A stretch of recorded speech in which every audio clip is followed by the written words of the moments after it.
everybody, welcome back to the channel and more Birthright coverage here as we start working our way through the Brecht realms. And again, just a quick overview here of the Western Reaches themselves.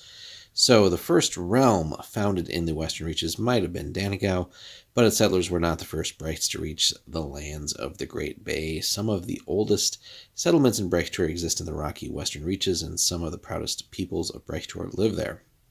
Historically, most of the Western Reaches Brechts were second-comers who followed other basin state peoples. The ethnic blood of Western Reach Brechts mingles with the people of the Rurik Highlands even today. Historically, the Brechts also mixed with some of the Anuirians who accompanied them on their long voyage through the Sea of Storms and around the Thessalian Passage. As a result, the Brechts of the Western Reaches tend to be a little taller, fairer, and leaner than their southern and eastern relatives, with the exception of the noble houses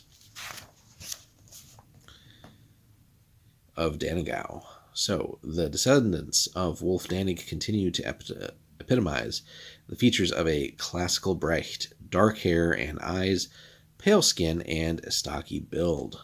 Life is hard but rewarding in the Western Reaches. Mining is the primary industry, and all the guilds maintain some tie to the deep mountains of the land.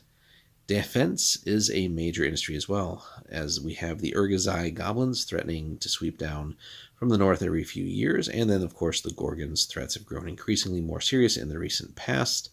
All the cities in the Western Reaches are fortified, and many are built almost entirely out of stone, forsaking the southern Brecht's love of wooden architecture. Now, the Rurik lands, because of the Gorgon, the Urgazai, and the Western Mountains, Brechts of the Western Reaches have minimal contact with most Rurik lands.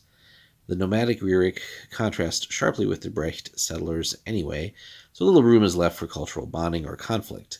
Kvigmar, which borders the northernmost of the Brecht or the Reaches states, trades with Danegau and other Brecht realms, but only sparsely, and we'll take a look at the map here in just a moment to give you guys an idea of why some of this is the way it is. The Gorgon, of course, the major bad guy. So only the Gorgon of all the Anshe has so much influence as to directly affect 3 of the 5 human cultures.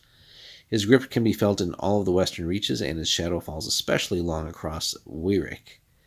The Gorgon has taught the Brechts of these shores many valuable lessons about pride and the futility of resisting such a powerful enemy in his own territory. The Gorgon, on the other hand, has learned that the Brechts may seem like a peaceful mercantile people, but they can fight as fiercely as the Anuirian or Rurik warriors when pressed. Still, he has gained a puppet state in Kiergaard and looks towards other realms of Brechtür as possible targets for expansion. So again, an ever-present threat in this part of the domains. The Danig Arm itself, the inlet to Blackgate that the original founders of Danegau found so welcoming, is now universally known as the Danig Arm. Mountains to the north protect the seaway from the winter weather, and fishermen ply the coasts of the Arm's 3 fingers, even during the harshest winters. Some say that the Danig Arm is not a natural harbor, but that was carved out by some intelligence thousands of years before the Brechts arrived in the region. Whether dwarves, gods, or other creatures caused it to take shape is a mystery the pragmatic Brechts are in no hurry to solve. Then the Darren Arm. The other major inlet of the Western Reaches contrasts sharply with its brother. On most maps, the Darren Arm looks like an open and inviting arm, whereas the Danig Arm appears craggy and narrow, but the opposite is in fact true, as any skilled mariner of Brechtür will happily tell. Violent underwater earthquakes and the occasional volcano cause great upheavals through the Darren Arm, making passage through its waters unpredictable and dangerous. Great reefs are sometimes heaved upward to remain uncharted until some unlucky captain grounds a ship off the coast of Darren and must await rescue by the mariners of Bannenbach or be preyed upon by the minions of the Gorgon in Kiergaard. And then last but not least, the Krakenstauer. So, reportedly the home of the undersea Anshe known as the Kraken. The Krakenstauer may be home to something else as well. Very few explorers venture out to the volcanic isle in the middle of the Great Bay to seek adventure or legendary treasure, and predictably even fewer come back.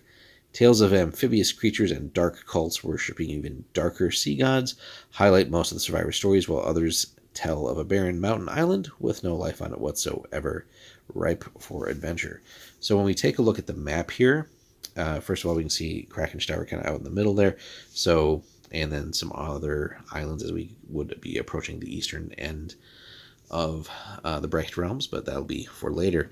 So as they mentioned, as you can kind of see it from the top to the bottom here, north to south, there's all these mountains here that really kind of limit contact with the Rurik realms, although that could be something that could be maybe forged tough with maybe some tough ruling and tough expansion through that, with all the sort of natural and other like humanoid dangers there. Maybe forging some actual roads and trade routes could be a fruitful adventure, but probably costly. So, but as we work our way through the different features that they mentioned, the Danig arm and the Dauren arm, so you have that. You can see the Gorgon's crown here, so it does border several realms as well, so obviously an ever-present threat. Kiergaard we'll get to as well, as some of the other ones here. Here we can kind of see a link to Anawir here. It's a little tough to see with the glare, but Baruka Zik is here, so we see that it does border on Kiergaard. And as we will eventually work our way eastward, we have all these other realms, but really just focusing on this western coast here and some of the domains that we'll work our way through. So hope that gives a quick overview of the Western Reaches and some of the big problems here. Again, they mentioned the Urgazai goblins. We'll be getting into them as well. So as if the Gorgon was not a big enough threat, you have sort of a ever-present goblin horde to deal with as well. So that's a quick overview of the Western Reaches. Thanks so much for watching, and we will see you in the next one.